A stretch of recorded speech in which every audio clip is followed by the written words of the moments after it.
I was supposed to have done a We wedding. are live now. How you know? Well, I can see you are streaming. I was supposed to have done a wedding yesterday at Queen Mary, Oh, but because of the Chinese virus, they had to cancel it wow. It's a shame. until April. It's not long enough. I know. Easter's a very special day.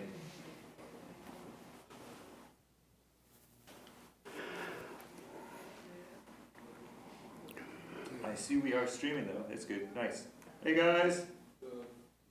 Heard on the radio that Huh? that doctor I told you about, the 2 million that were going to die, All right. that was in England. I'm gonna put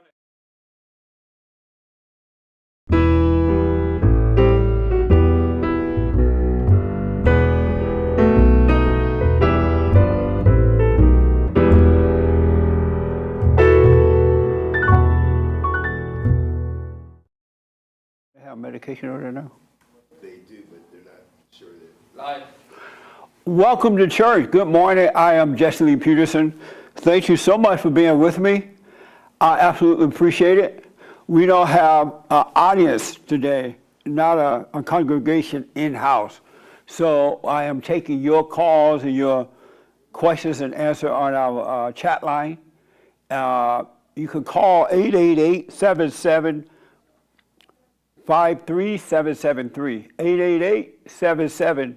888-77-53773. All right, so good morning, folks. And this is because of the Chinese virus, as you know. And in California, I think I heard that one child died or something. And so they're really freaking out. They're like, don't go outside. Stay in the house. You can't go anywhere. Because one child died. So I don't know. This should all end by Easter, I hope. As the president said, he hoped that it ends by Easter. He didn't say it would, but he hoped that it does. There's some people who go back to work. So that's why we don't have the in-house. We're supposed to be having a men's forum this Thursday night. I believe it this Thursday night, the first Thursday. But we will not be having it because of all this other stuff, all right? No men's forum this Thursday night. First Thursday night is normally for men. Third is for ladies, and Sunday morning for everyone. I'm going to get to my biblical question in a minute, but I want to. Yesterday morning, I was getting up and I flipped on the TV, and just kind of flipping through the networks to see what people were talking about. And I ran up on Dr. Field's show, and Dr. Field was talking to a mother, a son-in-law, and a daughter. And so I watched it for a minute to see what they were talking about.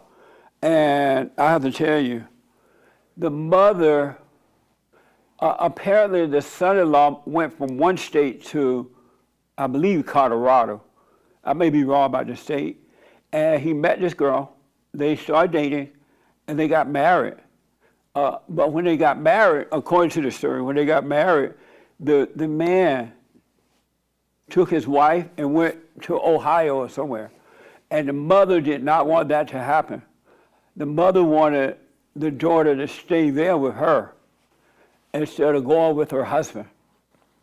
And because the daughter loved her husband, she followed her husband. The mother had a fit. She went into psycho mode. And she, for whatever reason, she just said she had a gut feeling. But in an effort trying to get the daughter back from her husband, she called social service and told them that the father had sexually molested the child.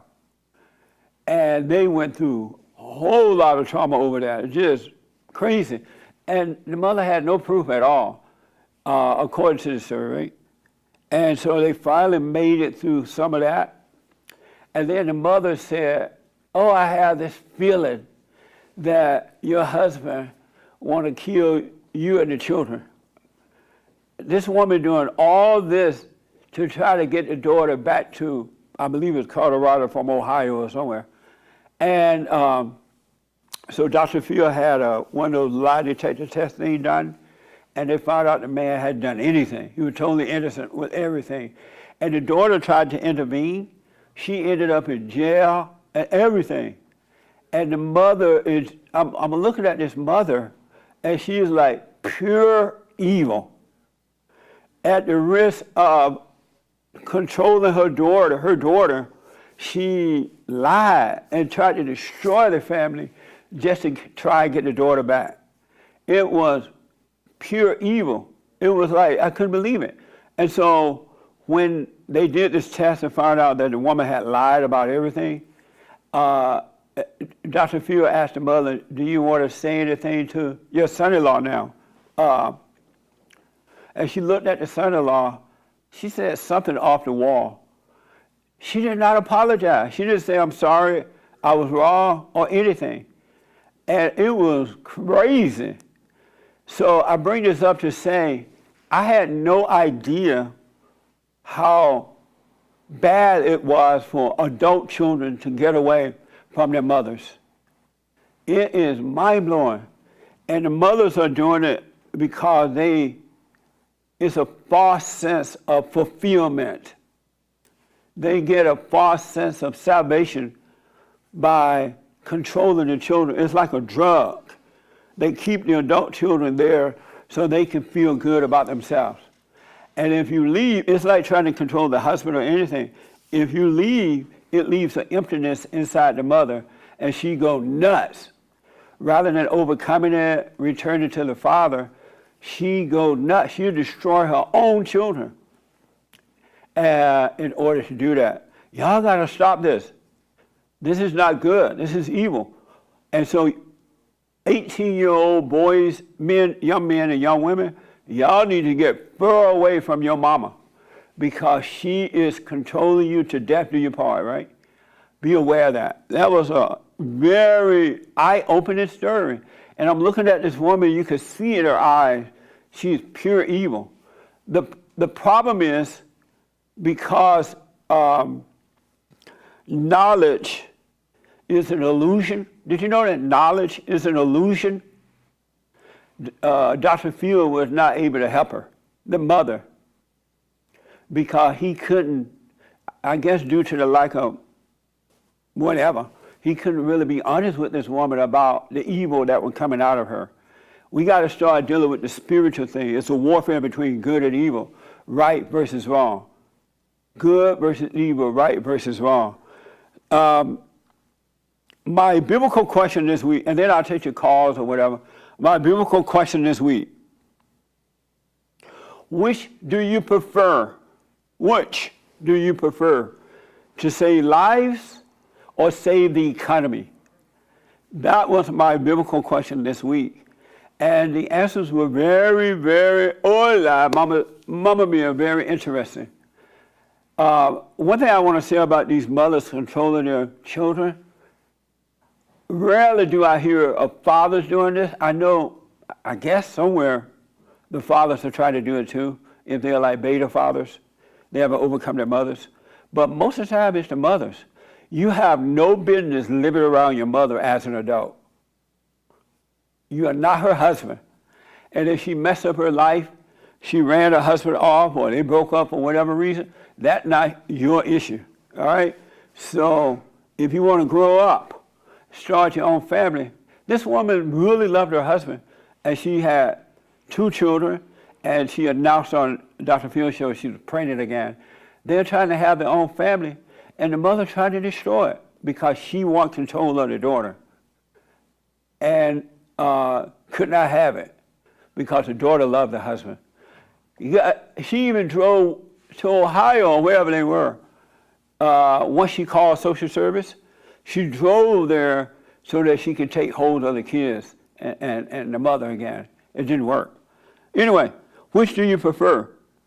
To save lives or to save the economy? I say, and I could be wrong, but I say I prefer to save the economy because if you save lives and the economy fails, people are going to die anyway. It will become a socialist country, and you will die anyway. So I'd rather save the economy, and then you can save lives, all right? Don't let anyone, there's some religious magazine I spoke about this week on the show, and this guy said that no Christian should put saving the economy over saving lives. And I'm like, wow, what a fake Christian. And there are a lot of fake Christians out there. So I'd rather save the economy, then you can save their lives. Don't let anyone convince you otherwise. Well, do what you want, of course, but don't let anyone convince you otherwise. You have a call for me? I do. Okay. Jim from Philadelphia is on the line for you. Hey, how's it going, guys? All is well, Jim. Hello? Jim, thanks for calling. Can you hear me, Jim? Hello? He can't hear me. Hold on, Jim. He cannot hear me. I put him back on hold. All right, hold on, Jim. Where's Billy? Someone get Bill. He can't hear me. They can't hear me, Bill. Yeah, Jim was on the phone, but he can't hear me. I can hear Jim, but Jim can't hear me. They're checking it out, Jim. We'll get to you. So, as I was saying, knowledge is an illusion. Knowledge without introspection will not work. And that's why the experts don't know anything, because they have no revelation. Knowledge without revelation is no good. It's a setup, it's an illusion. And I've said over and over again that everything of this world is an illusion. It's an imitation of the real deal. The real deal is inside of you. The fake, the illusion, is outside of you. Fake love, fake family, fake friends, fake knowledge. That's why the preachers that go to school to become a preacher and become all intellectual, they are fake preachers because they only have knowledge. They only have hearsay about God, about truth, about salvation, about freedom. They don't know what the real deal is because they only have the knowledge of it and not the revelation. You need revelation. If you don't get the revelation of what's happening, you cannot see. You are a walking dead. You want to try it again? Yeah, it's working. Okay, let me get back to Jim out of Philadelphia. Hey, Jim. Hey, guys, how's it going? All is well. Can you hear me now? I can hear you, yep. Okay, go ahead.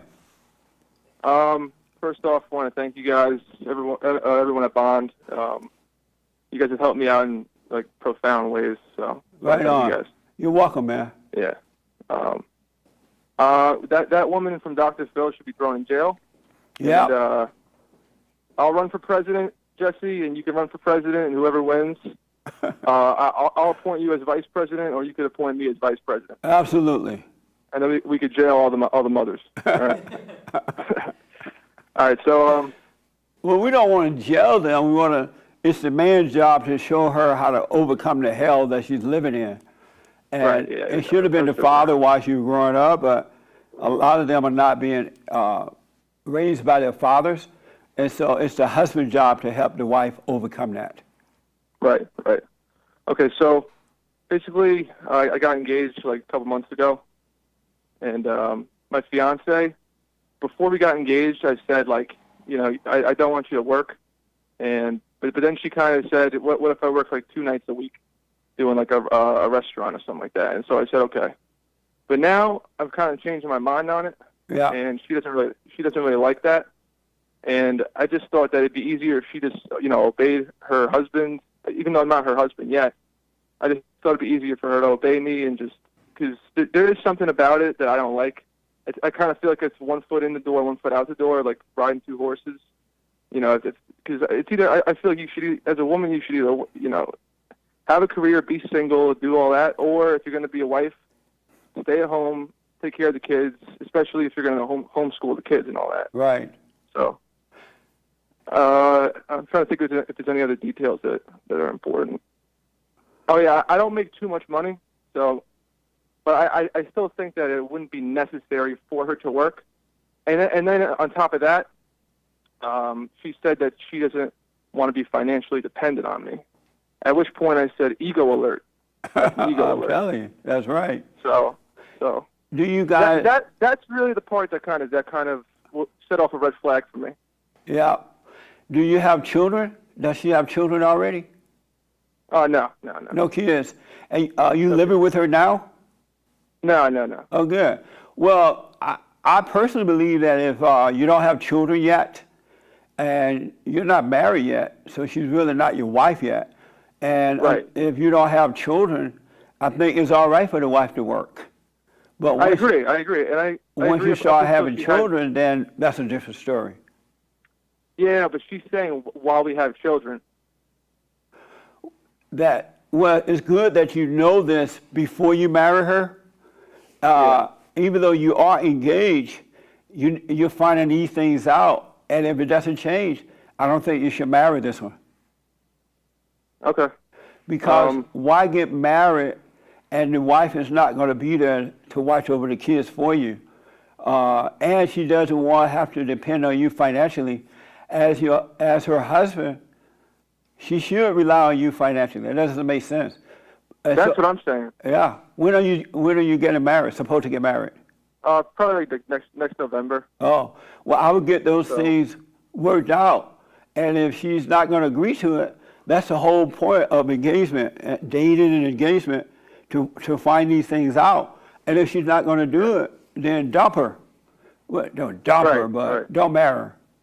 I got you. Yeah. But she does agree that she doesn't want to have a career, and she doesn't want to. She wants to homeschool the kids and follow me, and we already talked those things out. So she, I'll be the head of the house and all that good stuff. Well, you should be the head of your wife. And my wife, yes, the head of my wife. She agrees to that, order. So, on paper, she says that she does. So only time will tell, right? But she doesn't agree if you say that she doesn't want to be financially dependent on you.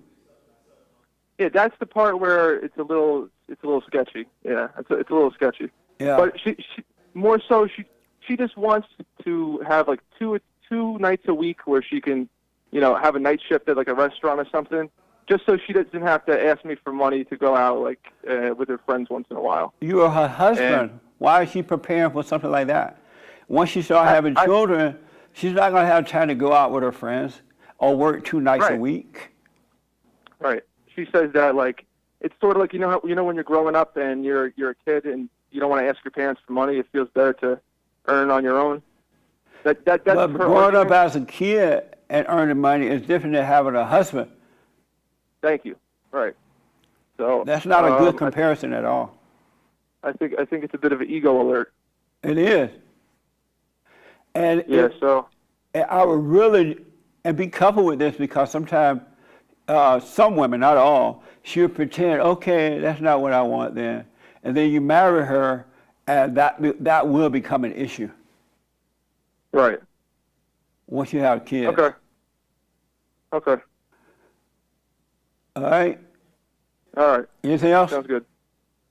I wanted to say, when I forgave my mom the first time, yes, she kind of she got a little angry and whatnot, and then like a year later, I told her that she was the reason why I was afraid of women, and we were driving in the car, Jesse, and she kicked me out of the car. They put you out of the car? She said she dropped me off in the middle of the road and said, "Get out of the car." Are you serious? Yeah. So people who are listening, if you have a mother that can admits that she's wrong and do all that good stuff and still maintain somewhat of a relationship with her, I'd be grateful for it, because some women, like Jesse says, I mean, they just can't admit when they're wrong. Yeah. It's so deeply seated in them. This is why we got to restore the order of God in Christ, Christ over man, man over woman, woman over children, so that this kind of stuff can end, get back to being normal again.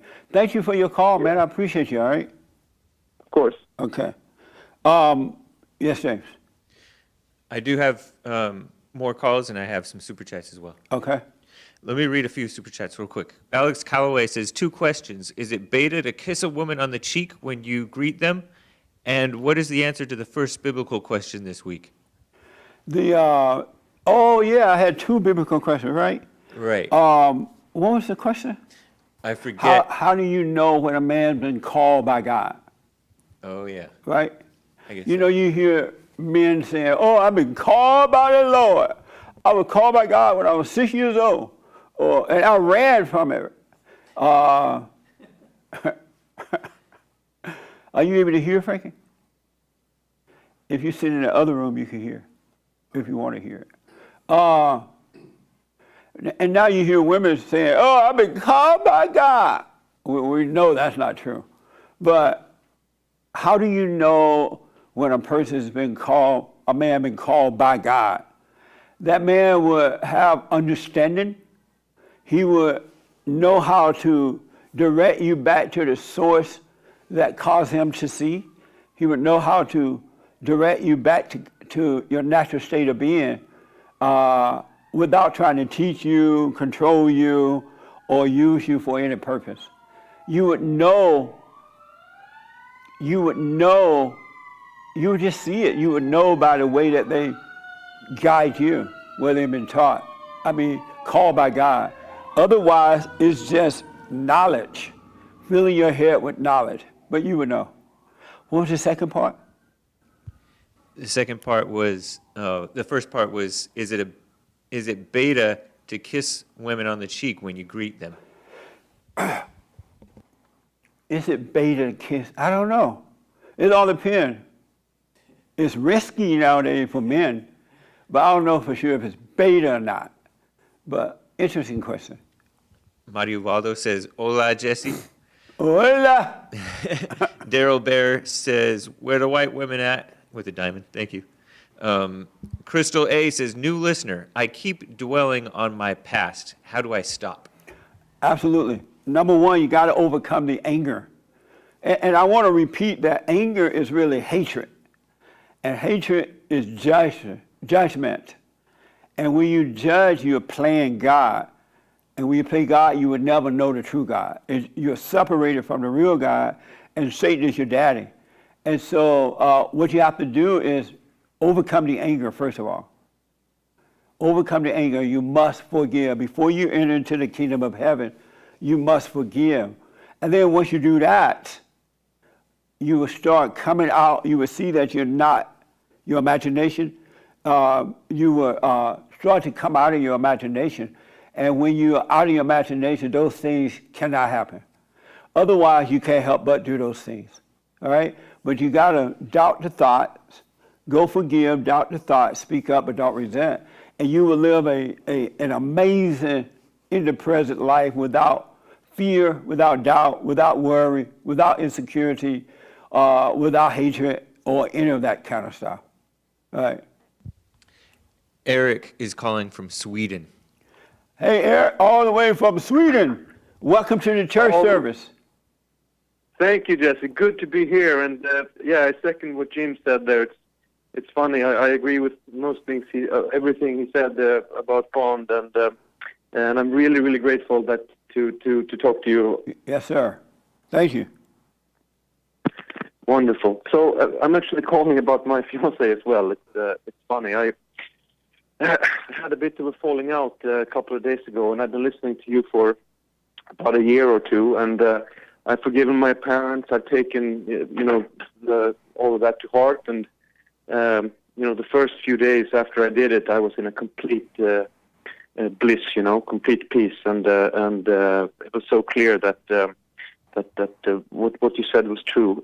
This matter that I'm calling is about my fiance. We met each other at work about a year ago, and I proposed a couple of months ago, and we started out talking very early. I was very clear about the things that you teach, also that you shouldn't move in together before marriage, and also not have intimate relations before marriage. And Right. I'm telling you, that's almost unheard of here in Sweden, for sure. In America, and too. she's actually from Russia, so she's more of a traditional mindset. Still, she she wasn't for it, but she accepted it, and we went along. And as the time went on, I got very weak, and we have since then had relations and intimate relations, and now that this pandemic is all going all over the world, there is we decided more or less unanimously that it would be a shame to be isolated in quarantine and in different places, in different apartments. We would not see anyone at all, and that's why about a week ago, a bit more, she actually came to live with me in my apartment, and it's been going relatively well at first, and then we had a bit of a falling out because I don't know. She said that she was, she took on the role quite early to take on this more traditional kind of housewife role, and I was, we were both working at the same time, and then after a few days, she said that all this time spent in the kitchen was, making her depressed, and she wanted me to partake in that activity, and then I just I started thinking that, oh boy, is this where do we go from here, kind of, because it's this now has she just been saying these things to kind of to get started, to get going in life, and so I'm a little bit concerned. And now she actually went home after we discussed these things, and She went back to Russia? Things that yeah. Oh, she went back to Russia? Sorry, no, she lives relatively close to me here and works here as well in my town. Okay. And so, what's your question for me?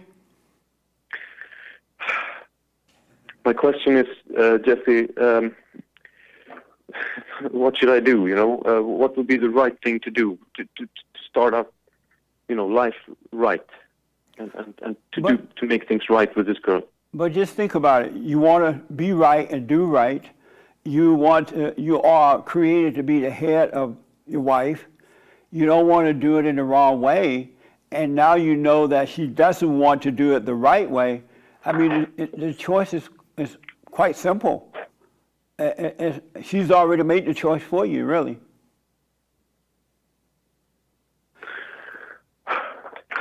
You're right. You're right. Of course, you're right. At the same time, she has never had. She comes from she truly loves her family, her parents. She has nothing to forgive them for, as she says. And I come from a very destructive home. And so her argument, and I've said this. I've been very open that I want to change things. I want to do things right, and I don't want to end up from where I come from. And she's, all I want. She says, all I want to do is just repeat where I come from. If I can have the same kind of family, strong, relationship with my husband as I have seen my parents do, then I will be the happiest person in the world. And for me, it's kind of hard to argue against that and say no, but it's not right to move in, for example, while she has this experience, this backing from her home, where moving in before marriage would not be a problem.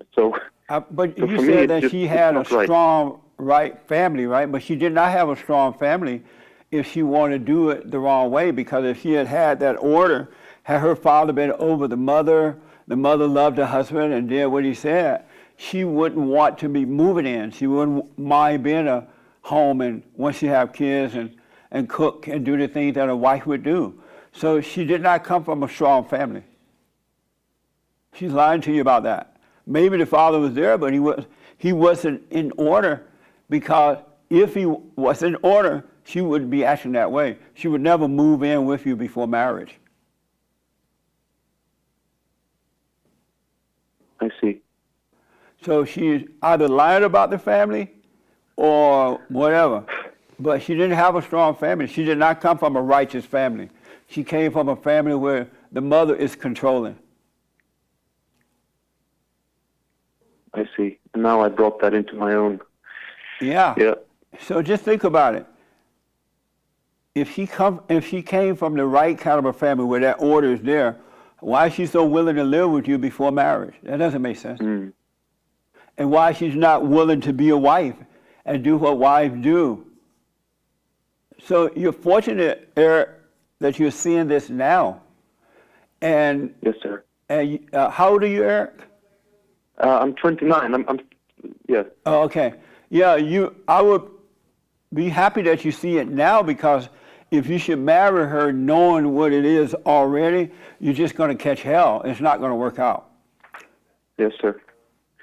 May I ask a question? And don't want her more than you want what's right. We have to seek the kingdom of God in its right way, with all our heart, soul, and might, along with nothing else. So don't love this woman more than you love what's right. It's just gonna. Yes, sir. It's not gonna work out. Yes, sir. It's clear. Can I ask another question? Yeah.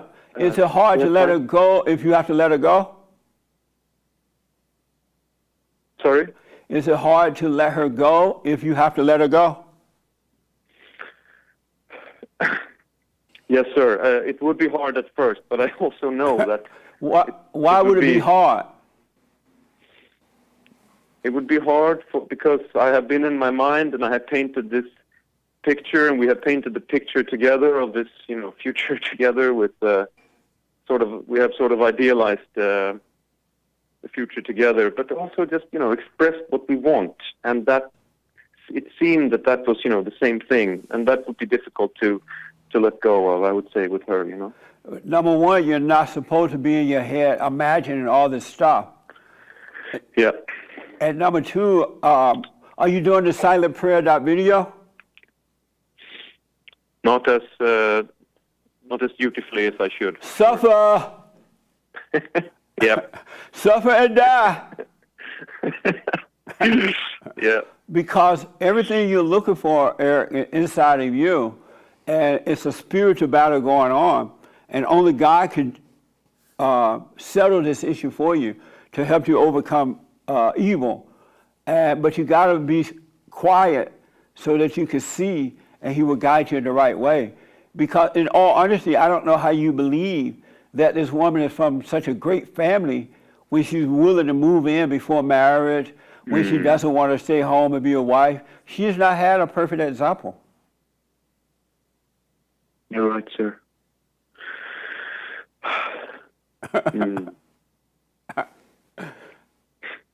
So you got to have... Can I... Yeah, go ahead. Can I ask? Yeah, this is a biblical. This sounds a bit like a biblical question, but is it when the housewife, when she asks the man, the provider, to help around at home, is that the same thing as if the man wanted to stay home and not work and let the housewife work a little bit? The housework belonged to the wife, not to the husband. And a woman that's complaining and trying to get you to help do the housework is not a real wife. It's not the real deal. I know a lot of men give into it, but that woman has issues. And if she's staying home and keeping the house, going, groceries, cooking and cleaning, all that, she should be doing that with joy because she's in her proper state of being. But if they're not doing it with joy and they are complaining, you need to help me, it's still the wrong woman. Oh boy, yeah.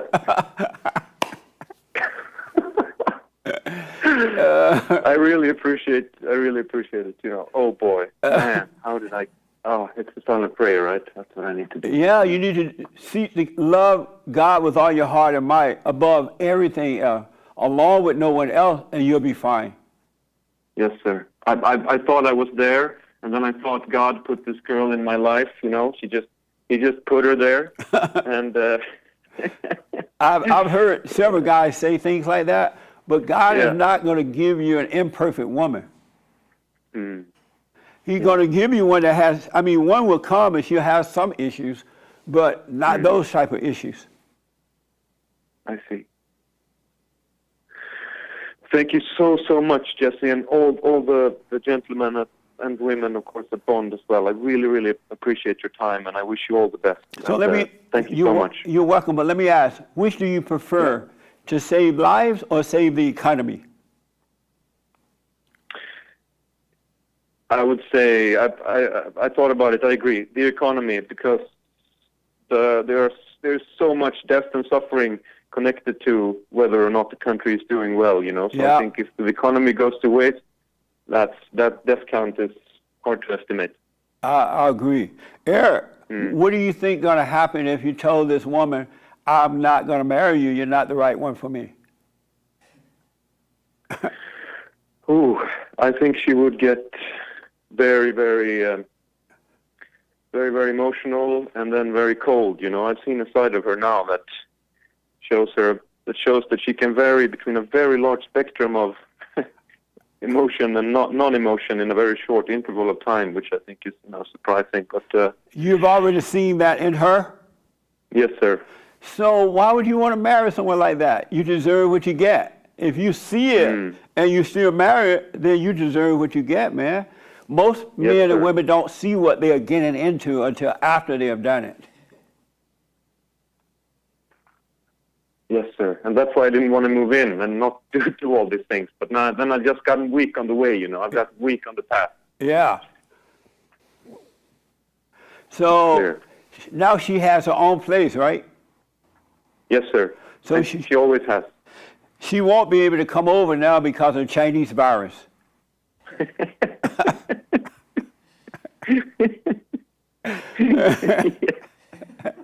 So you lucked out.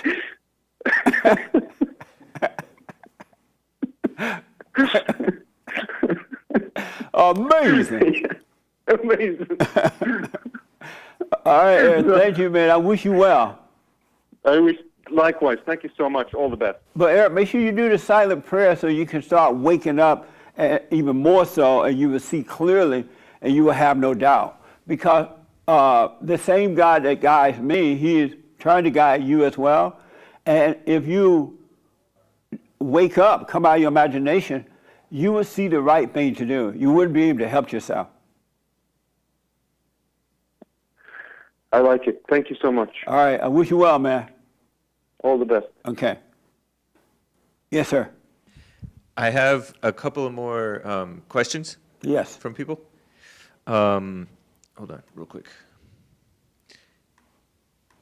Excuse me. Somebody was asking about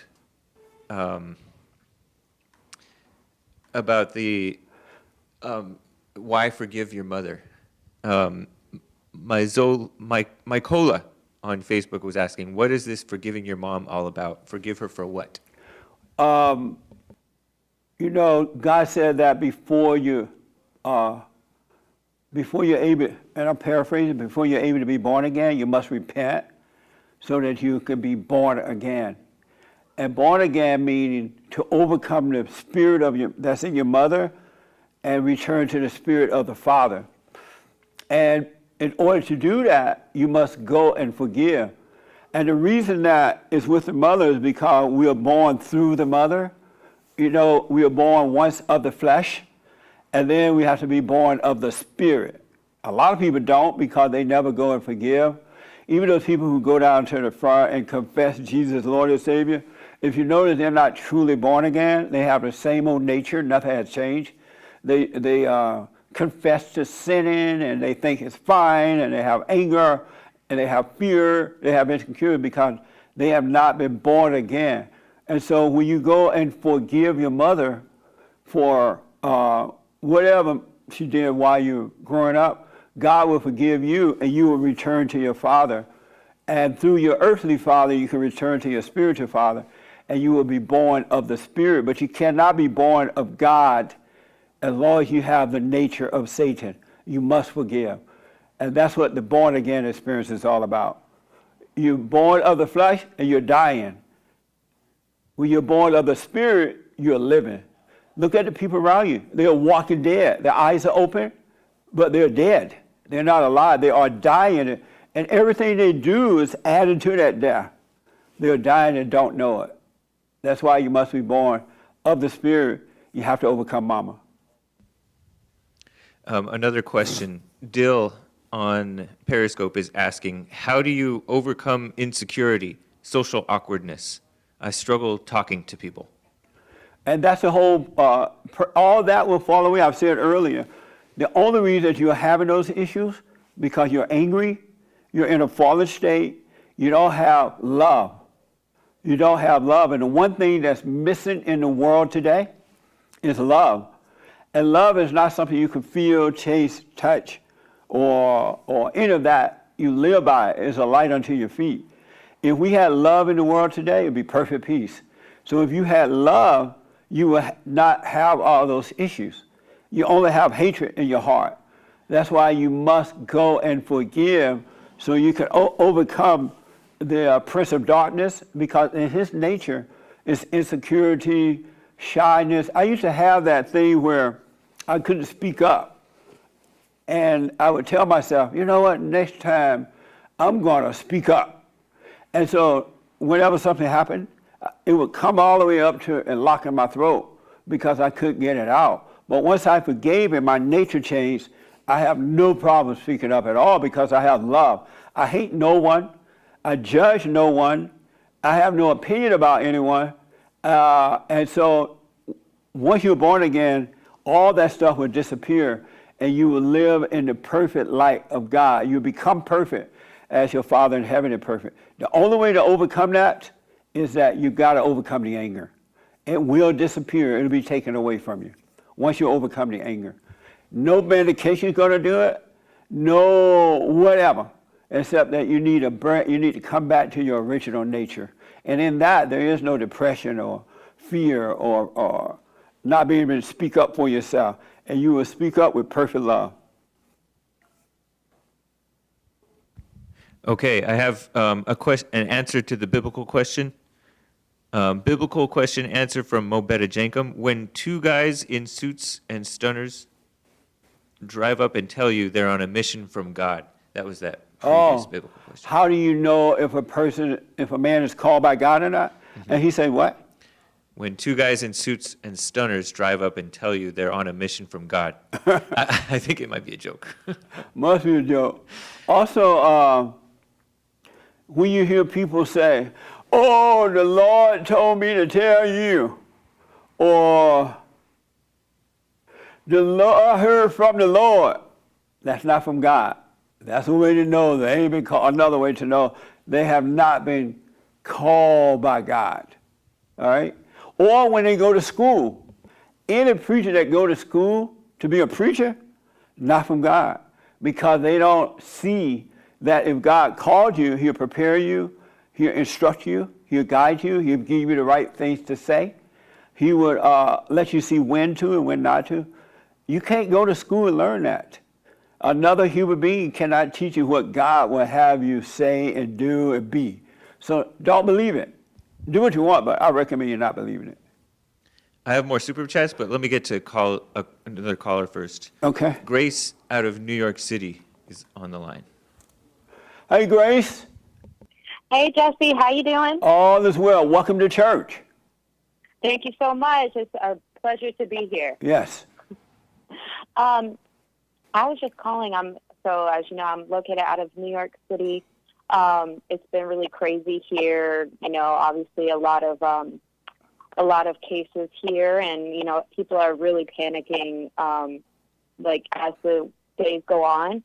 Yeah. And I personally, you know, since I started listening to you and doing the silent prayer and becoming still, I look at this as a blessing at this point. Yeah, right. Just because I feel like there's no better time to be still and know than now. You know, we have so much time on our hands. No real excuses to not try to look within at this point. Right. And I really do think it's a blessing for the entire world, and especially for New York City, because New York is like just going to hell in a handbasket, as you say. Right. But, you know, but a lot of people here are really becoming very cynical about God, and they're saying, oh, how could you say God loves us because of this? And, you know, I don't really know how to, properly answer that. You know, I know in my heart why, but I don't know, how to kind of explain to these people, why. So I wanted to ask you, what would you say? And the question is, what would I say to what? If people are kind of denying God and denying that he loves us, what would the response be if they're asking, well, why do you think that this is a sign that God loves us? First of all, I would tell them to suffer and die, because that's what's happening anyway. And right. God doesn't bring these type of things upon his people. They only come upon the children of Satan because the outer world is controlled and ruled by the prince of darkness. And so as long as the people live under his ruling, they're going to suffer these types of things. They're going to suffer sickness and disease and wars and all kinds of things because that's what the Old Testament is all about. That's why God created a new world and put it within us so that his children can enter into that world and live from there. If this thing continues, I believe, I don't have any facts or any proof, that people are going to start becoming angrier. You're going to see violence in the streets and people are going to just go nuts because most people cannot be alone like this. They can't have that quiet time without feeling like they're going crazy. So it's going to get, unless they end this thing, it's going to get worse before it get better as far as people and how they're going to respond to it.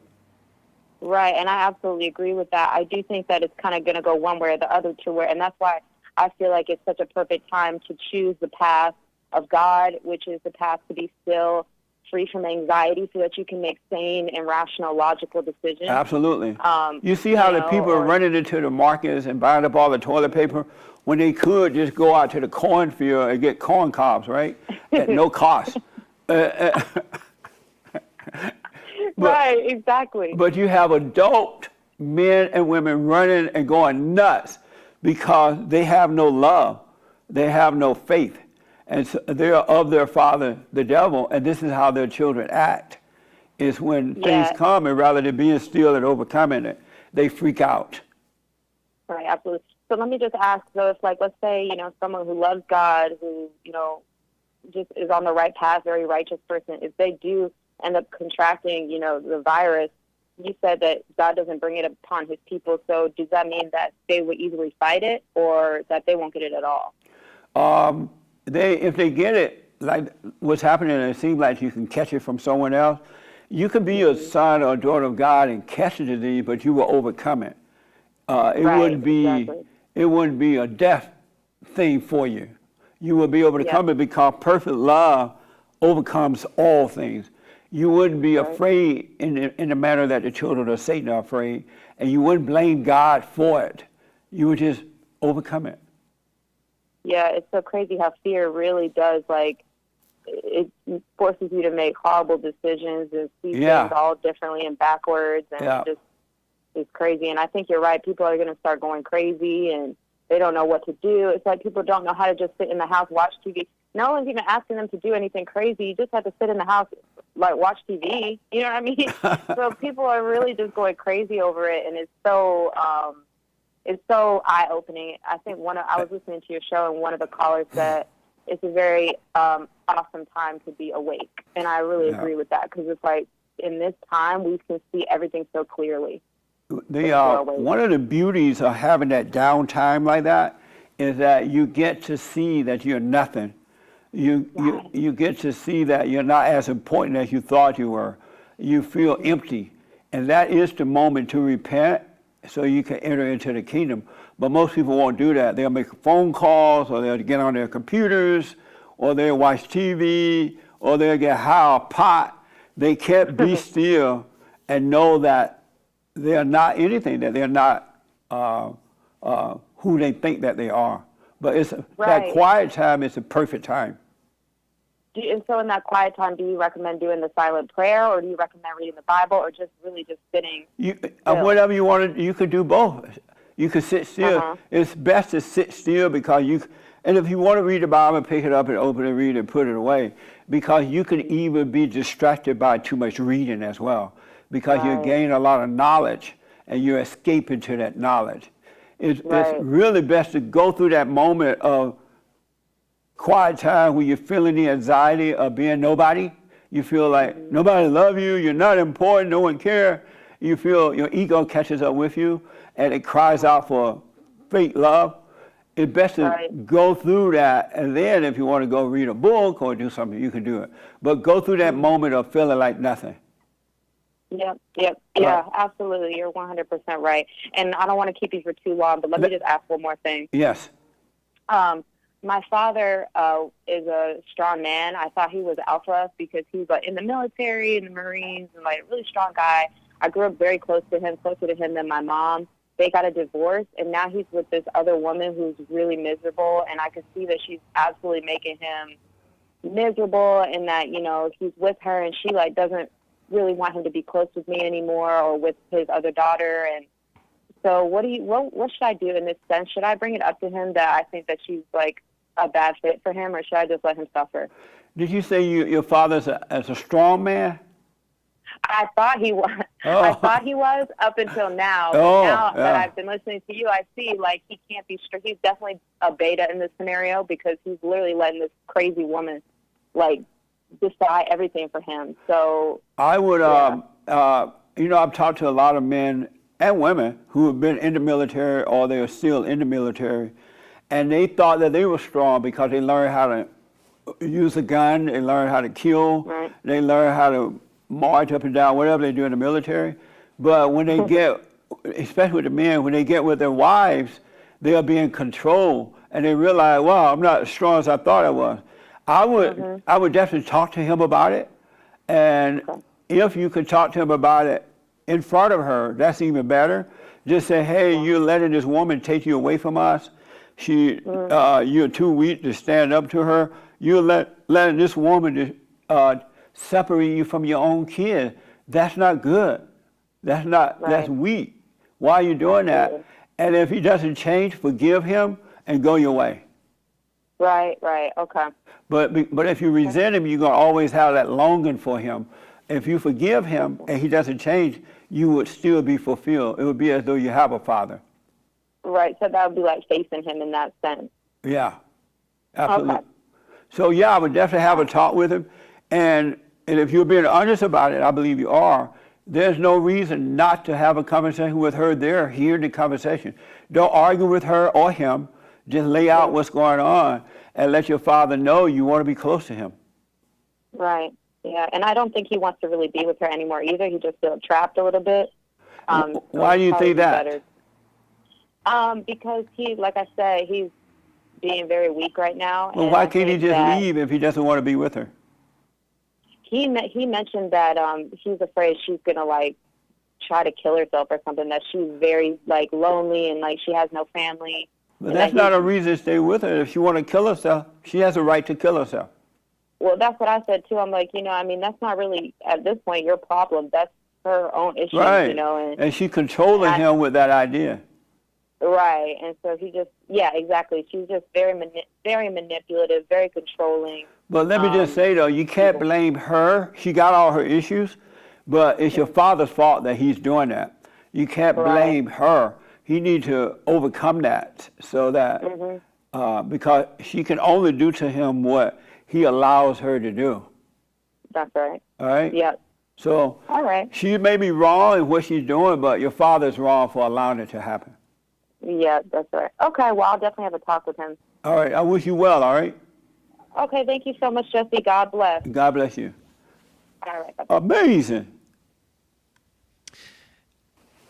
I have more calls, but I have some. Did you know that knowledge is an illusion? No, I hadn't thought of it like that. But Why- it makes sense. It makes sense when you say that. If you notice, people with knowledge, they also get themselves titles. Right. Yeah, it's true. Dr. Feelgood, lawyer John Doe, Pastor Roberts, preacher this and expert that and expert this. I have a PhD, a MAD, and a STD. They get themselves titles because they're living an illusion, and they have to have those titles to feel better about themselves. Otherwise, they will feel that emptiness because knowledge is an illusion. It doesn't fulfill you. It doesn't do anything because there's no revelation in it. Isn't that amazing? Yeah, that is interesting. It's an illusion. And people pay thousands of dollars for knowledge and still have nothing but a bill to pay. Yeah, I think of all these people that graduate from different places Yeah. and get different degrees, and they act like that's an accomplishment when it isn't, they've accomplished a whole lot of spinning their wheels, and they may have gained some knowledge, but they haven't actually done anything. Right. Their souls are not fulfilled with knowledge. Matter of fact, they become even more empty because they're puffed up with the knowledge. And yet it doesn't complete them. It doesn't bring peace. I noticed that It's an illusion. I noticed that intellectual people can come up with excuses and rationalizations for stuff that is wrong, Yeah. and they'll convince themselves that it's right to do something that everybody can plainly see that it's wrong. Yeah, absolutely. And the more knowledge you have, the worse off you are. Because I've heard people say, "Oh, I have 2 masters and 4 PhDs and however many." The more knowledge they have, the dumber and empty they become. It's so amazing to see. I just realized that, oh, these people have no wisdom, because I'm looking at the experts about the Chinese virus, and I'm looking at what they're saying about it, how they're dealing with it. It's all fake. It's just, and they're just sitting there like this, all that. And it's all fake. It does nothing for you except build your ego. So save your money, folks. Don't go to those colleges. Yeah, Jorge in the Periscope was saying, I see, so studying text without actually inquiring for yourself just makes you book smart. Yeah. It's just repeating what you've read from dead textbooks. Absolutely. What knowledge does too is, and the reason that it's empty because, as I said, no revelation comes through it, right? Because people with knowledge, they separate themselves from God. And you can only have, and they have no love, they have no revelation, so you can only have that with a belief in the source that provides the knowledge. But if you just hold on to the knowledge and don't ever go within and develop the revelation or the love, then you have nothing. But Howie in Periscope says, but the Bible says to get understanding. Knowledge is not understanding. You're supposed to get the knowledge, I guess, but let it go. Don't hold on to it. That's why I say when you read or you listen to other people, including me, let it go in one ear and out the other so the revelation can come. Don't hold on to the knowledge. I notice that people with a lot of knowledge too, they're on edge. They always feel like it's never good enough. It's not right. I'm not good enough. It's crazy. Don't hold on to knowledge. You want understanding, and that comes from within. On Facebook, Trey is asking, is knowledge power at all? No. It's a fake power because it's illusion. It's not real. Even the people who say they got power, like the government, Congress people, or whomever think they have power, they have none. They have fake power. It's not real. It's fake power. It puffs up the ego. So it's not power. On YouTube, Eric says, did you know that knowledge in Greek stands for beta? I didn't know it, but I believe it. Really, look at, if you can prove me wrong. As a matter of fact, don't believe me until you see it for yourself. But you can prove me wrong. Just notice the people with the knowledge. And they really thrive on it. They are insecure, they're lonely, they have fear, they have doubt. And when you talk to them, they have no idea what they're talking about. They don't have real answers. It's crazy. And when you go to a person for counseling, they don't give you help at all. I'm looking at this woman with Dr. Field. It was clear that woman is evil. But nobody said, you know what, lady, you are evil. You got problems. You need to overcome. They didn't say it because they didn't see it. They didn't know. Before I get back to calls, I have a few super chats from YouTube and DLive. Giovanni Patterson, and I may be mispronouncing, says, as a man thinks in his heart, so is he. Does that contradict taking thoughts into captivity and not believing thoughts? When you're in your head, you do think you're wonderful. You think you're smart. You think you're this and you think you're that. You hear a lot of women say, oh, strong women, right? I'm a strong black woman, they'll say, or a strong white woman. But you look at them, you know they ain't strong. What are you talking about? You're strong, right? In their mind, they think that they're strong. But in reality, they're weak. In your mind, you think that you're God. But in reality, you're not. That's why it's good to live out of your mind and live in reality. And that way, you wouldn't think falsely of yourself. D and NYC says, set apart by God. May need to forgive mother for spoiling, but dad was alpha and protected me from almost all mom's poison. So listen to JLP, love ya, from Houston, Texas. Thank you. Amazing. The PR guy gave a super chat, thank you. Greece gave a sticker and says, Thank you. keep it up.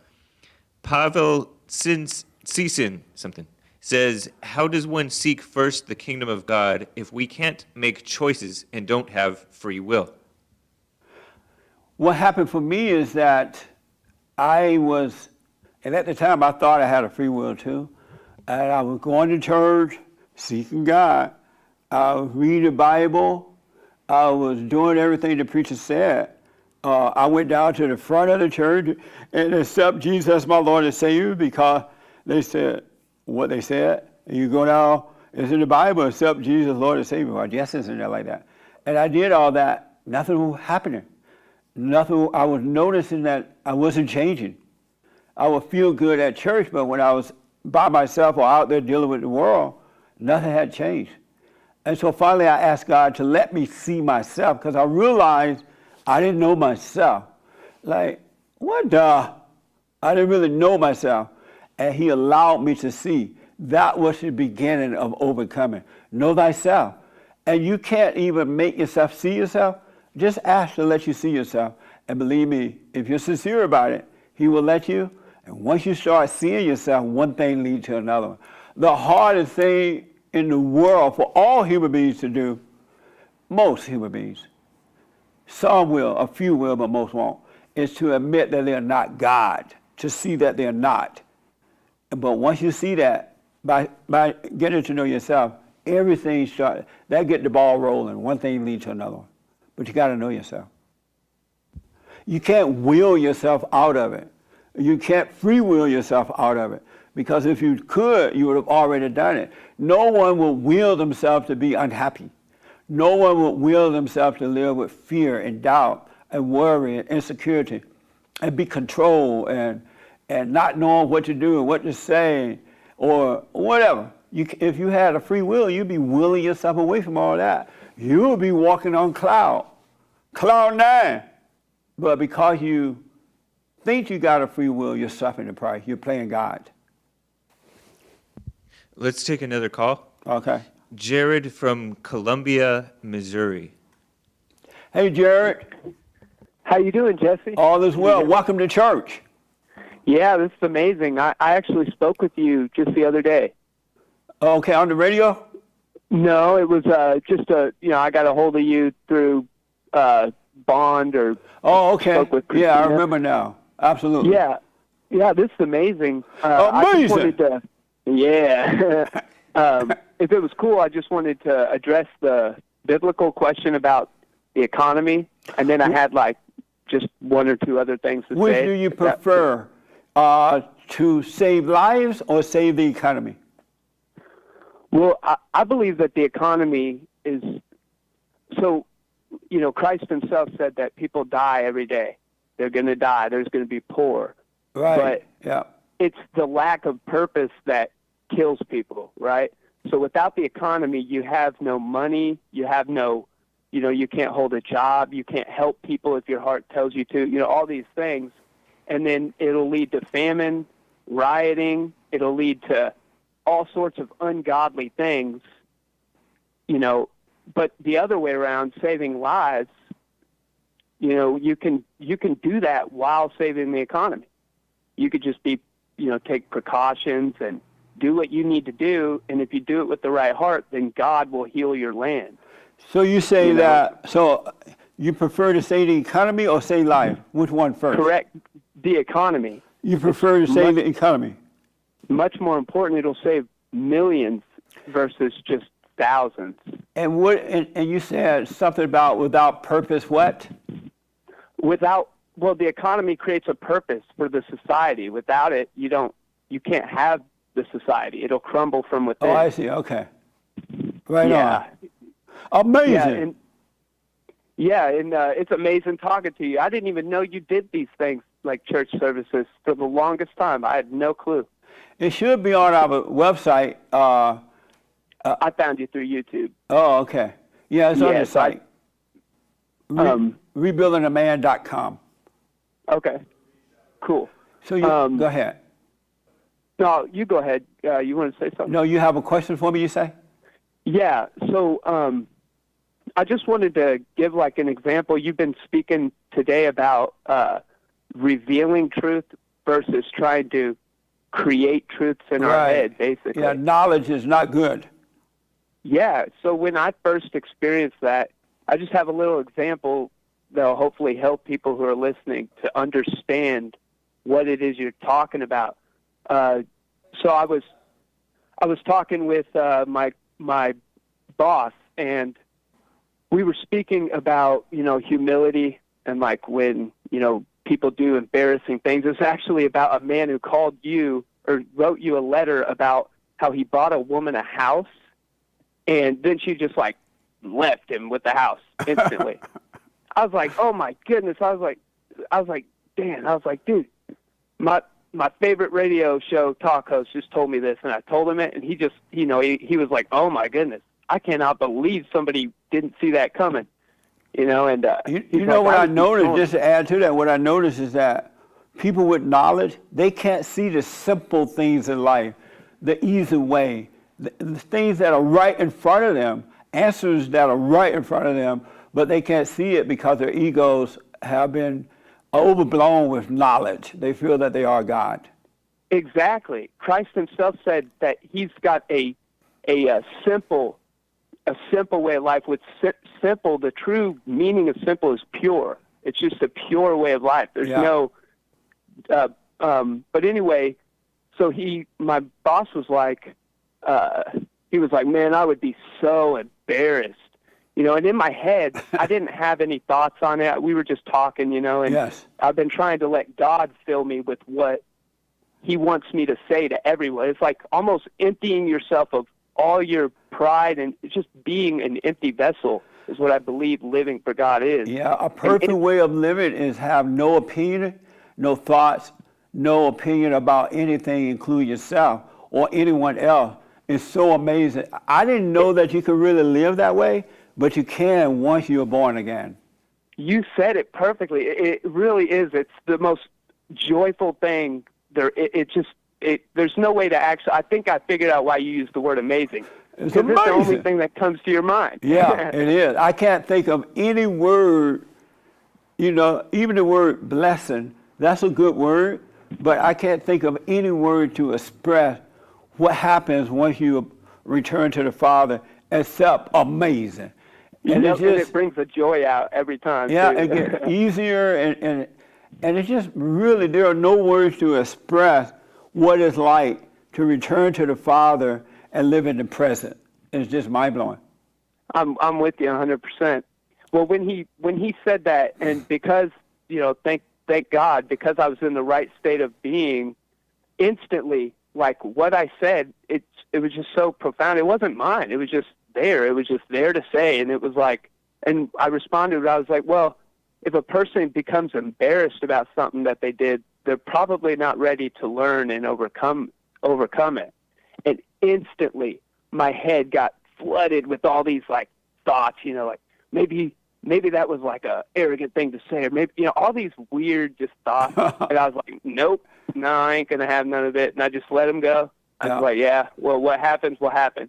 And he came back to me and he's like, man, that is really interesting. I've never thought of it like that. Right on. And that's when I knew. Right I was on. like, yep, God knows what he's doing. That's amazing, man. Well, I agree. Are you doing the silent prayer? Yes, I do it. I try to do it throughout the day, like in times of when I'm not busy with something. You're right. Yeah, I did it before I got on the phone. I was like, well, God gets me on the phone. I better make sure I don't have any thoughts flying. Or, you know, 'cause people think you're crazy, but you're not. It's that you're living in the state, like you say. Like I think the world tries, when we read the Bible and we read all these things, it's like we want to, when we don't even know it, we want to construct everything to fit how we feel on the inside. Yeah. Yeah. And when Christ said you got to be born again, you have to have a new wineskin. He has to get rid of the old ego. It has to be completely gone, and then he'll have the new one to fill his good wine with. And I think we all miss that in the world. When we're in the world confused, we miss the important, the simple things like you said. Well, the reason for that, because the parents are no good. They're not perfect parents, so they throw you off key by being out of control. You're born into the sin of the family. And then once they throw you off like that, you go to church and the preacher doesn't know what he or she is talking about. Well, I hate to say she, because she ain't no preacher. But he doesn't know what he's talking about. He's just giving you more knowledge and just building up that ego. And once you get that ego, or you go to some university, build up the ego, once you get that ego built up and you're all puffed up, it's hard to let that go. A lot of people they can't let that go because it gives a fake feeling of being something, or being important, or being saved. And the ego doesn't want to admit that it's wrong, that it's a setup, it doesn't know anything. And it's hard for people to overcome. I've seen it over and over. I've seen it with people over the last 30 years, because Barney is 30 years old now. I've seen it with people with good intention. They really would like to let that go, but they're so attached to it. It's like a mother who is trying to control her adult children, even the little children too. And what if the kids get away from her, she go nuts, because the ego got to face itself now, and she doesn't want to face that ego. And they'll do anything they can to hold on to that ego. And it's just hard for people. They just don't know. And everything you say is true. I've lived it. Like, I went and forget, like, man, my mom was wild. I don't even know how to explain it. It was like, I was growing up, Jesse, and I was like, I would go to school, and I'd look at my friends, I'd go to their houses, and I'd see their parents, and I'd be like, what in the world? Like, their parents were all, like, nice, and there's food in the fridge, and everybody's all happy all the time. And then I'd, like, think about my home and be like, what? I wouldn't understand it. It was just like a confusion in my mind that created anger. Yeah. That, like, to the point where I was always trying to be kind to everyone and stuff, but I was subconsciously waiting for somebody to, tick me off. It was a really amazing thing to be able to see coming out of. Amazing. I don't want to take too much of your time. I'm about to say I got to run because so many people want to get in here. Go ahead. You had another short question or something real fast? I just wanted to read a scripture it's about women and, how they can be saved. It says it right in the scripture. I think we just glance over it because of our egos. How long is it? Is it short? It's short. Go ahead. So it says in 1 Timothy 2:14, it says, and Adam was not the one deceived. It was the woman who was deceived and became a sinner or a transgressor. It says, nevertheless, women will be saved through childbearing if they continue in faith, which is patience, love, and holiness, which is purity, and propriety. In other words, not trying to be all seductive. And it lays it out in two scriptures how a woman can find and be a servant of God. Yeah. I think it's just pretty amazing. Amazing. It's exactly what you teach. Thank you, man. I absolutely appreciate that, all right? Yeah, right I enjoy this. Thank you. All right. He reminded me of last week. I did 3 brand new episodes of The Fallen State, and they'll be coming out at some point. And one of the people I interviewed was a nun. This is the first time I ever interviewed a nun or had a discussion with a nun. And I won't tell you the whole thing because it was amazing. One thing that she said, because she was quoting the Bible and she was doing this, and I asked her if she believed in the order of God. She's like, no, I don't know. What is that order of God? and I explained God in Christ, Christ and man, man over woman, woman over children. I don't believe in the woman over the children. I mean, the man over the woman. She didn't believe in that part. And she said, men and women are equal. Women hold up one half of the sky, and the man hold up the other half. I'm like, but ain't you a sister? Aren't you like a Catholic or nun? And I explained to her that it said it in the Bible, and she said, well, and I may not be quoting her exactly, and you will see it for yourself. She didn't like that. She thought the man who wrote that was a little off. She liked the man that wrote that in the Bible, but she didn't like that part about it. She didn't agree with that. She did not agree with that. It was so interesting to hear a nun say that. So I asked, well, are nuns called by God, or do you just decide to be a nun? I'll wait and let you hear that answer. But this thing about being born again, becoming perfect as your Father in heaven is perfect, it's just so unfortunate that, I guess it's unfortunate, I don't know, it might not be, that is so not talked about and so not dealt with in the right way that people may overcome, be in the world but not of it. You can overcome it, folks, and you'll grow in it in the same way kids grow when you grow from a child to an adult. The real you grow in the spirit and the image of God, and it's so amazing. I can't express it. You got to forgive, though. Before you enter into the kingdom of heaven, you must go and forgive. And a lot of people say they forgive, oh, I did it in my heart, or I did it in my mind. That's not forgiveness. And a lot of people want help, and so they're like, and they quote me a lot, but they have not gone and forgiven. So I finally asked, have you gone and forgiven? Well,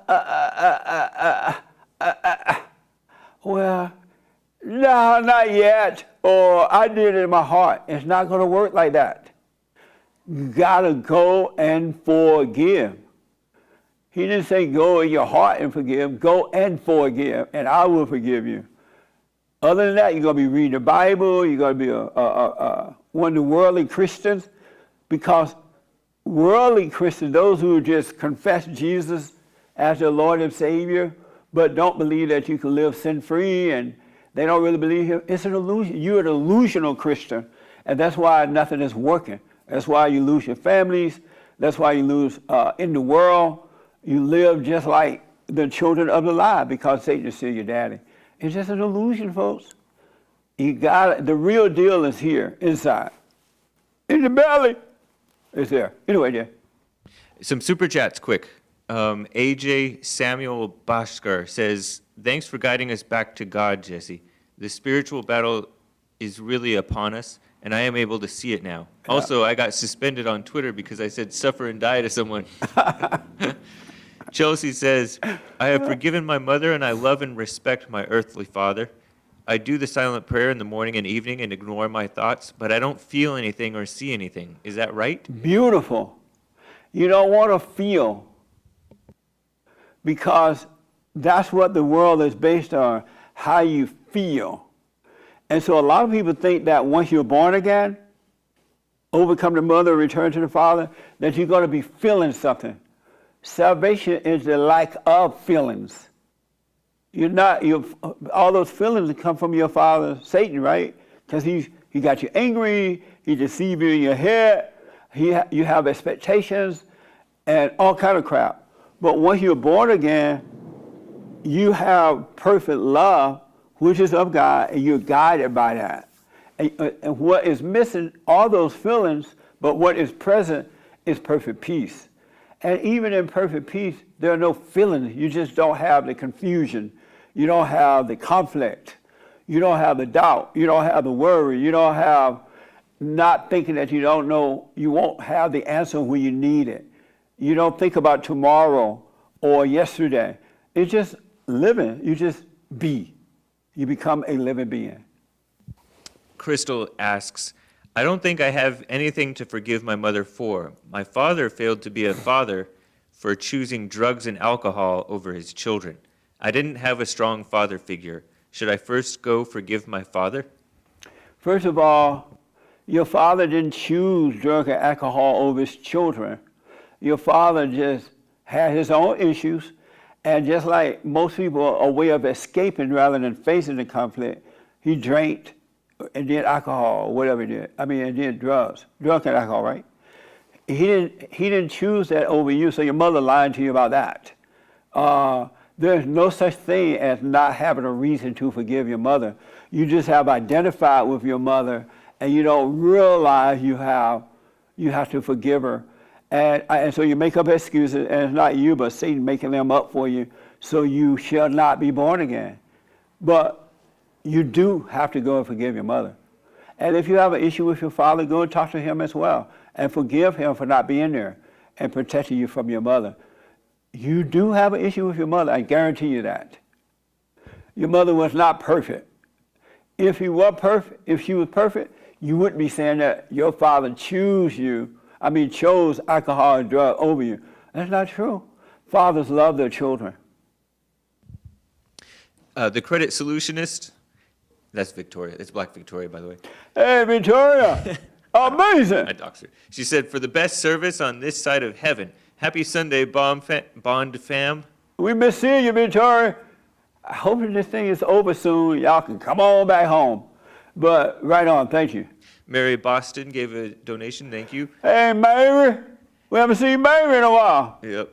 Thank you, Mary. Aaron Collins says, he black. Hey, black. P. Gozingha says, is it okay to do the silent prayer with your eyes open? With little time at home, I want to do a long silent prayer on the bus. I don't want to close my eyes as I'm scared to get mugged by the thugs. I don't blame you. Listen, let's say you have to catch a bus at 5 a.m. I have to get up at 3:30 in the morning because I have to be at the studio to meet with Nick, my producer, by 5:15, 5:30. And so I have to get up at 3:30 a.m. so I can do the silent prayer. And then get ready, whatever I do, to get to the studio. So knowing that I have to be at the studio early, I get up earlier. Seek first the kingdom of God and his right way, and all will be added. You'll be surprised. And then during the day, you will be in the silent prayer mode without having to close your eyes, because you become conscious, and you'll be doing it without even having to close your eyes. Absolutely. It'll become a natural way of, what's so interesting about it, just like it's unnatural for people to live in their mind, live it outside of your mind become natural like that. The way you were as a child, you will become as a child. It's so amazing. So you can do it at work. You would naturally find yourself being aware. You also see the thoughts still trying to talk to you, but they'll be out here and not in there. And it'll just work out. But yeah, you'll get to that point. But get up early. If you got to be at the bus at 5 or 6 a.m., get up at 4:30 or something. You got to put it first. When he said, seek first the kingdom of God in his right way, that rule, those instructions have not changed. Just because human beings change or get further and further away from God, he's not going to change his rules. Either do it or not. He didn't say, oh, well, you got to take the bus. I understand it. Let me change that rule. Okay, after you take the bus, he'll make a way, man. There's a guy, right? Yeah. Okay. D. Bradley in the YouTube chat says, Jesse is always trying to blame the mother for everything. If the father is a drunk, it's not nobody's fault, but the father's fault. Stop putting everything on a mother's shoulders. It's not the mother's fault that she's that way. It started with the Adam and Eve thing. And as you heard the caller that read the scripture, Eve believed Satan. And so when she believed in him, that spirit made a home in her. And that's why you got to overcome, you're born of the flesh, you got to overcome it, because you end up with that same spirit that the mother has. And it's not her, it's that spirit that made a home in her. And then the man got to overcome the woman because he believed the woman who believed the serpent. And so he got to overcome the woman because she is his God and he will control her. So I don't know what you mean by blaming. This is just reality. And I know you want to blame the man, but y'all been doing that so long. That's why nobody been helped, because you have not dealt with the real deal. So if you want to call it blaming, suffer and die. Let's get to a few quick phone calls. Oh, yes. Okay. Jason out of Buffalo, New York. Hey, Jason out of Buffalo, New York. Yeah, you had brought me up on Friday. It like You did what on Friday? Yeah, you brought me up like you had spoke on me Friday. My question is like, do you think telling people to suffer and die is Christian? Like that's a Christian thing to do? Absolutely. And you know why? Because if you don't return to the Father, God lets you suffer and die. As a matter of fact, he said, let you suffer. Maybe in suffering, they will cry out to God. So absolutely. And if not, they just suffer and die. Good question. Finally, Jason. Huh? What'd you say? Good question. That's not, I mean, but it's like, that doesn't make, the way, like, that doesn't make any sense. It seems like anybody that says anything according to, like, what you say is they got to suffer and die. Right. Are you a Christian? Nah. Well, what the? You wouldn't know that. It's not the fact. It's not. You wouldn't know, Jason. I like knowledge or I like information. And you said that people that like you said like doctors that get knowledge are not good. No, it's an illusion. Knowledge is not wisdom. It's not from within. It's from without. And so the doctor may be a good doctor that can patch you up, give you a new physical heart, but he has no wisdom. With like that. They have no wisdom. So when you go to the doctor and ask him something, he doesn't have the knowledge. He doesn't have the wisdom to tell you what's wrong. He has the knowledge, but he doesn't have wisdom. What's the difference between knowledge and wisdom, according to you? Very good.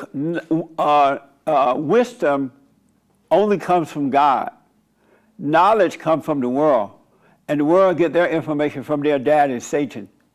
And when they hold on to it, they hold on to it. What is your definition of wisdom? Like, she's not making any sense. I know, because you're not a Christian. That shouldn't mean like be able to process the information with the correct information. Should be able to process the information. No, you can't process. You can't process wisdom. You can't process. You can't process realization. You have to be willing to let. You have to be willing to let all that knowledge go, and then wisdom will come. So what is your what is your definition of like? You still didn't tell me what is wisdom? Like what is, because knowing something and being being adept and being able to articulate or explain it to somebody else, or what do you consider to be wisdom? That's because knowledge and wisdom is basically the same thing. No, it's not. How is it not the same thing? Wisdom is love, and love is God, right? And anyone who don't have love have no, understanding. They have no wisdom. How is wisdom If love? you notice, Jason, all angry people lack wisdom. They don't have realization. They don't have realization. But how do you know it's not true? You don't even know what it is. I was asking you to be wise about something. Is to have to have knowledge of it. To have an in-depth, a profound. Experience. I have a deep understanding about something. To be wise, to say No, that's not true. That's not wisdom. So what you still didn't give a definition of wisdom. I just told you what it was. Wisdom is not love. How is wisdom love? Because it comes from God, and love is God. There's a lot that's two different. So there's no. So I guess basically what you're saying is you can't explain the in between. I just explained it to you. You just said wisdom is love and love comes from God. That is not an explanation. That's what it is. What do you want to hear? I'm trying to figure out you can't figure it out. You have to seek it. you have to seek wisdom. Wisdom is not something that you get from like experience, something that you No, like grow it. not something that at takes all. over time. Not at all. So wisdom doesn't take time. You just automatically get wisdom once you get low. Once you're born again, wisdom will come. Once you're born again of God, then you live by wisdom, realization. All right, so let's go back to that lady that the letter that you got before. The lady said she doing the silent prayer. She didn't like forgave this and did that, and she still don't feel no different. She ain't gained like no wisdom, no none of that. So how does this? I can't explain it. I don't know her. You can't like, and then like the reason like before you told me the suffering died last time I talked to you, I was asking where did it come? Like where do you get your doctrine from? Because you From within. From within. So it wasn't any. And it's not a doctrine. Yes, it is a doctrine. No, it's not. It's what you believe. Like it's what you believe and what you push on others. No, I don't push it, and I don't believe it. You don't believe so. Why do you like? So it's like you say it's from within, but you don't believe it. I just don't doubt it. You don't. How? All right. You said you don't believe. This is such a good. This is a good question from a non-Christian. Huh? You said you don't believe it, but you just don't doubt it. Right. When you don't doubt, then you have faith. So you don't. So all right. You said you don't believe it and you don't doubt it. Right. But you have faith in it. Right. I don't. And it's what happened is, Jason, once you overcome that fallen state, your knowledge and all that, then the only thing that left is faith. All right, so once you get over knowledge, the only thing you have, so basically it's better to walk in the world blind and unconscious instead of conscious of what's going on around you. I'll answer that, then I got to let you go, but the people of knowledge are walking in the world blind. It's harder for a camel, it's easier for a camel to go through the eye of a needle than it is for a person with knowledge. That's not what it says in the Bible. It says for a rich man to get in the heaven. So, like, what you just changing? Rich with knowledge. They can be rich in finance too because they put that before God. But people with knowledge put that before God because they put it before wisdom. They put knowledge. Yeah, they think they have what they don't have. So what you're saying is they put knowledge before love. Right. So they put the two. It doesn't. You can't see like one point where I'm coming from. Yeah, I do. I see where you're coming from. They don't correlate. The two things that you're saying do not correlate. There's like knowledge and love are like two different, like on two different planes. That's right. Like two different Absolutely. Sports. Absolutely. So how is like one? And that's why if you notice the people with, as I said before, if you notice the people with knowledge have no love. People with knowledge have no love. So right. Like the people like that. So like you sound like the doctor that went to school to become a doctor to get money and to raise his family. Like, look at the knowledge that you have no love. How you figure I have no love? Because you're into knowledge, and you don't know what love is. If you had it, you would be into knowledge. You saying love is wisdom, and the two don't make no sense. I know. Like, because I have knowledge, I understand that. Love. Right, so you have no love. So what you saying? What you saying is because I Now have. you may have the fallen state love. You may have the mama's love, but that is of Satan. That's not real love. That's fake love. That's an illusion. That's an illusion, just like knowledge. All right. So one more thing before I go. You said like some people like if you do something, then Satan is your daddy, but if you do one thing, then God is your daddy. I mean, like if God and Satan, are they like a gay couple or something like that? Repeat that. You said when you do something wrong, you the devil's child, but when you do something you do like the opposite, you God's child. So it's like is the devil and God in your eyes like in a homosexual relationship? Are they like homosexual, like two like gay parents? Now you're asking a silly question, man. I don't even know understand. I'm just taking the basis like. All right, we gotta let you go. You're going off the deep end with your knowledge. Call me on the radio.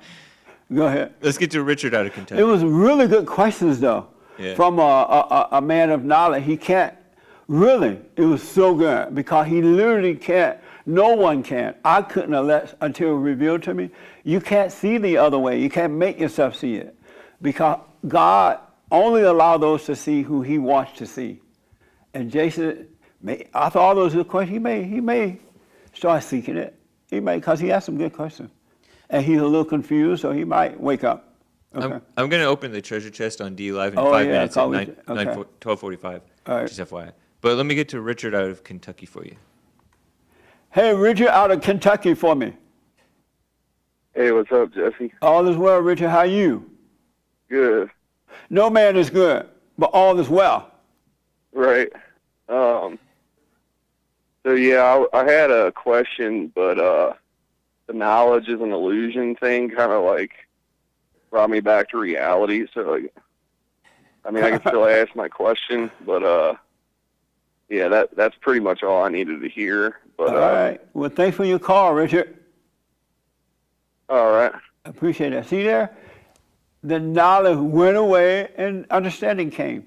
I'm telling you, it's so, I totally understand why people can't see it, because it will only be revealed to the children of God. He's not going to let Satan's children see the wisdom. Satan can't even see it, right? But Satan got all the knowledge. He can quote the Bible. He can verse and chapter and make you feel like you have it. He can convince you that you could be a child of God and sin. No one perfect. You ain't going to be perfect till you get to heaven. I wouldn't want to drop my body like that. I would take advantage of living. Once to die, once to live. I would take advantage of living to overcome that state, because once you drop that body and you going through the light and you're seeing what your life should have been and could have been, and then now the light goes out completely, you ain't going to be happy with that. You're not going to be happy, but do what you want. All right. I'm skipping around on the super chats. We'll get to the rest of them tomorrow if I don't get to all of them. But Eric This asks, is James that's helping me out here for the Hake Report. Monday through Friday and Sundays at 9 a.m. Pacific time. Eric's asking, Jesse, why is the Bible not as simple as you and the way you explain about returning to the Father? Because the traders of truth, they have intentionally, I believe, corrupted the Bible. They took out the vital information, the information that would point you back to the Father, and they put in words that would deceive you in order to control you, to keep you blind away from what is right. And if you notice, a lot, all people who are into the Bible like that, they have not overcome words, and they're subject to them. They're controlled by words. They can quote the Bible, but yet they have no peace. No peace that's everlasting, that peace that stays with you, no matter what the situation is. They don't have it because they have been tricked by the traders of the Bible. Wayne Jr. says, Hey, Wayne Jr. I am struggling with disciplining my 16-year-old. He is missing school and flat out not listening. He thinks he is an adult. I am trying to figure out how to punish him effectively. Is that our Wayne Jr.? Yes. That is? Yep. That's our Wayne Jr.? Yeah. Hey, man. Don't struggle with trying to discipline him. You have to have patience with him, Wayne. He's already gone through hell, and he's angry. And if you deal with him with perfect peace, you will. He might see that, especially if he's 16 and he's still living at home.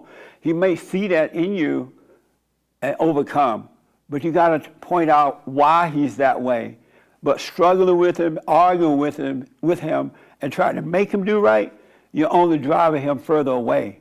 Because his parents didn't do the right thing, how can he do right? He didn't have that perfect example growing up. So lay out the truth with him, have a conversation. And then if he gets so out of control, then you'll see what to do. Sometimes you may have to just let him go.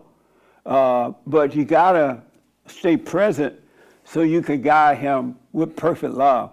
That's what's missing with him. He's looking for a father's love. But he got to overcome mama and all that crap before he can find that. All right? It's good to hear from you, Wayne Jr. That's amazing. Sarah is calling from Berlin, and I don't know if it's Berlin, Germany, or what. Sarah. Is there a Berlin in the United States? I don't know. It's Berlin, Germany. Right on. Hey, Sarah. Thank you for coming to church. Hey, Jesse. How you doing? I'm doing pretty well. It's late here. I'm gonna go to bed soon, but What time is it there? it's like 9:30 p.m. or Wow. almost 10 p.m. Yeah. Amazing. Well, you're at church at night, so welcome to church. Yeah. Thank you. Yeah. Amazing. Go ahead. So I just had kind of two small questions. My first question was, when you're in the process of forgiving people, do you need to forgive everybody, like your parents, but then anybody that you're angry at that maybe you have a problem with or something? Well, I can tell you what happened to me. Once I went and forgave my mother and returned to my father, then all anger and all resentment left my heart. So I no longer held grudges against anyone. That's what's going to happen with you. Okay. You can't go around the world apologize to everybody, but you will become of love. And in perfect love, there is no more of that. So no, you don't have to go to everybody. Okay. All right. And then my second question was, do you consider intuition the same as a thought? That's a really good question, because I've heard people say they had intuition. Yeah. That I don't know. That's a really good question. Okay. Because I do know that along the way with the children, with the people the men and women that God is trying to draw back unto Him, He will allow you to have a glimpse of things at times, so that it's like the light comes on and off, hoping that you will follow the light. So it may be possible. It may be possible. Yeah. Yeah, I kind of feel like intuition to me is a little bit different than a thought. It's not from the same place. I don't know. Right. Yeah, I think it's come from within. You know that woman that I told you, I don't know if you saw when we first started the service this morning, I was watching this woman on Dr. Phil's show. She said, I just had a gut feeling that my son-in-law was going to kill the kids and the wife, right? That's not intuition. But I got the feeling you may be onto something there. I think so. I think you're right. Okay. All right. Well, those are my questions. So thank you very much. Well, thanks for coming to church with us at night, all the way from Germany, all right? I mean, Berlin, Germany, yeah. Thank you, sir. Have a good one. Thank you, too. All right. Bye. I think, bye now. I think intuition, it does come from within. You get a little glimpse of things, like, oh, really? And it makes sense, all right? Go ahead. I have a super chat from Howell on YouTube. Stopped doing the silent prayer. Worst situation, especially in these times. Thoughts are flooding in, plus my kids are asking questions, and I need to give perfect answers. Yep. It's amazing that the answer is not in a pastor, but to return to your Heavenly Father. Yes, within you. And so if you stop doing it, don't let Satan tell you, oh, you're never going to get back. It's done. It's over. You're never gonna. Don't believe that either. Just realize, you know what? I got to go back to the silent prayer. And just go back and start doing it, and you'll be fine. I do know people. I know people who have died. They stopped doing the silent prayer, and they had a hard time getting it back, and they never got back to it. They never got back. And I think it's because they believed the lies in their head that you've fallen away, there's no way you could get back to it. You know about the knowledge thing? Yeah. Howie on Periscope is saying, I wouldn't want any surgeon doing surgery on me without having some knowledge of what he's doing. Well, he has knowledge of it, but he has no wisdom of it. If he had wisdom, he would be perfect at what he's doing. You want him to have wisdom. Knowledge, knowledge will patch you up. It'll heal sew stitches in the wound, but they don't have the wisdom. Now, I'm not saying every doctor don't have wisdom. I'm just saying most doctors who are into the knowledge stuff, they don't have the wisdom. That's why most of them give you medication and all that stuff. They don't understand cause and effect. So, yeah, I'm glad they got the knowledge to patch you up, but don't expect them to have wisdom. I have another call from Nick from Florida. Oh, okay. Hey, Nick, welcome to church. Hey, Mr. Jesse. How you doing, sir? So far, I'm all right. Just enjoying the chaos, I guess. What's going on?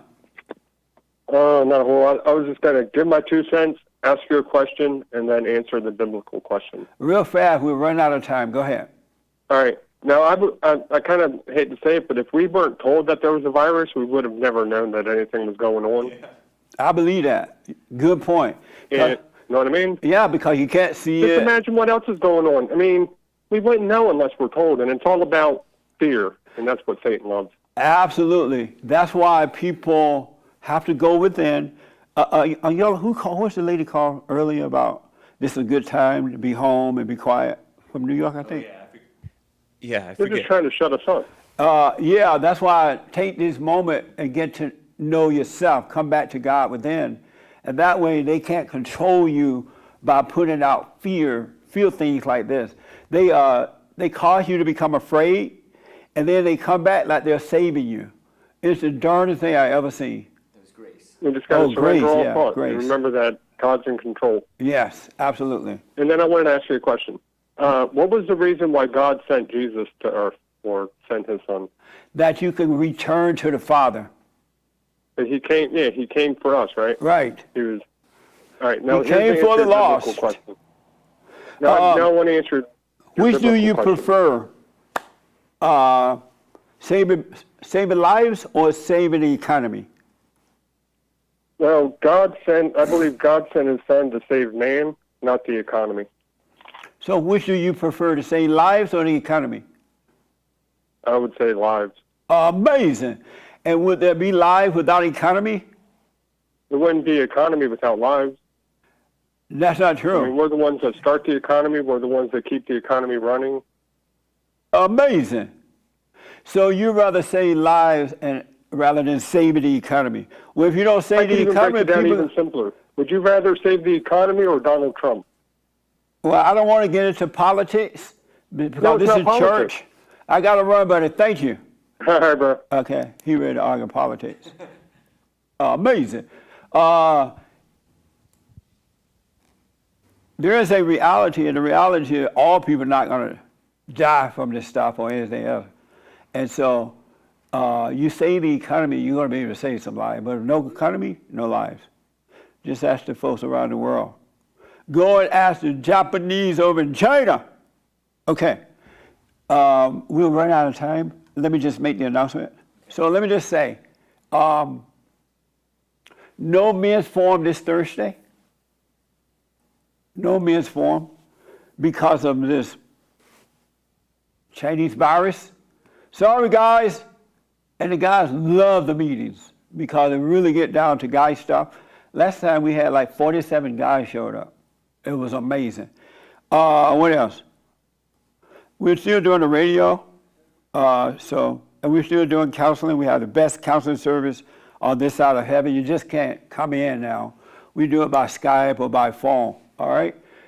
And we definitely appreciate your support at rebuildingaman.com or call 800-411-BOND, 800-411-2663 so we can keep this going.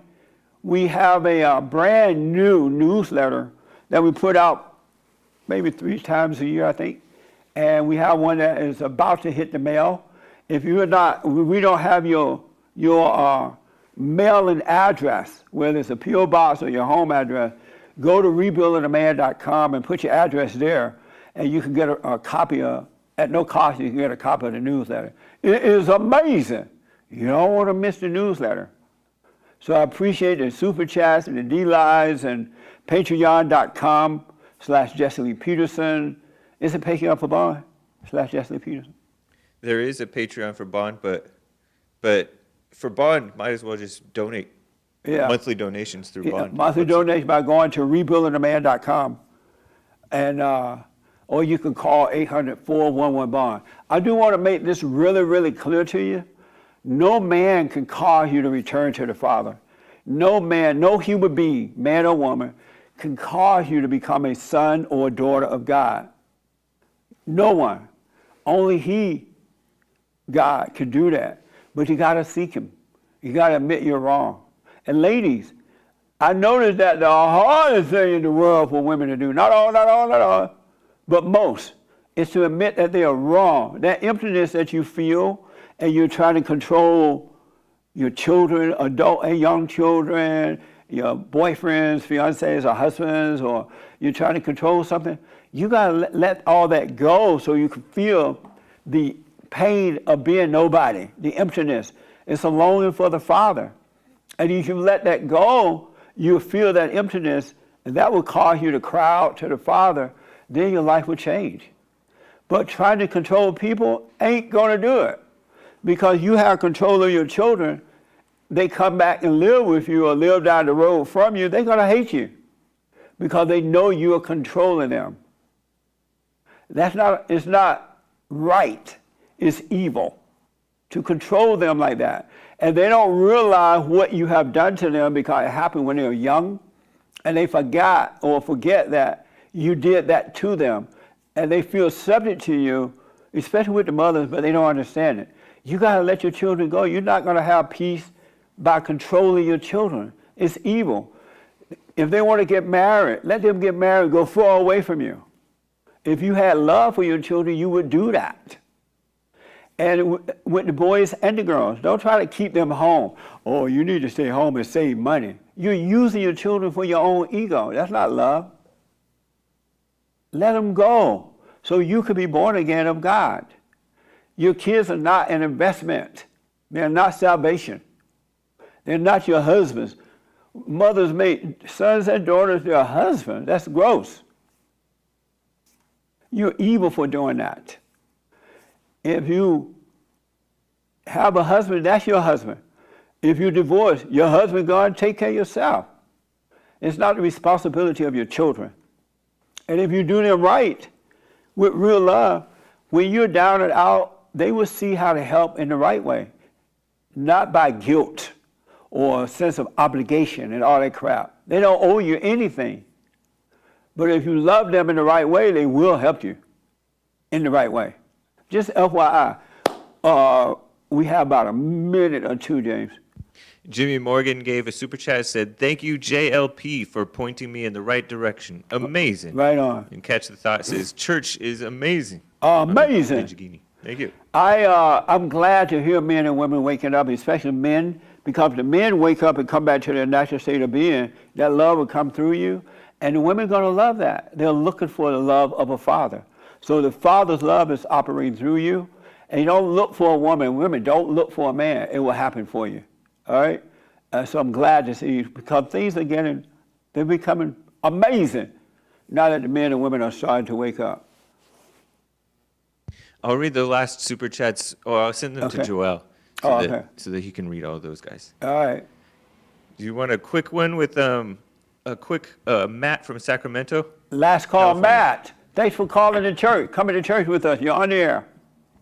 Hey, I wanted to ask you about, I want to name my son Nathan. Doing what now? My father's, what's that? Nathan. He what now? Wants to name his son Nathan. Oh, go ahead. Yeah, I want to name my son Nathan, and my father is very much against it because he says it's connected to Freemason organization, which is an evil organization. Is it your son or your father's son? My son. Well, why can't you do what you want with your son? I do, but I do respect him very much. But he seemed to have a problem with the name Mason, not you. So Mason is a nice name. Nobody's going to connect the name Mason to a Mason club. That's dumb. Yeah, that's what I said. Tell your father to stop being a beta.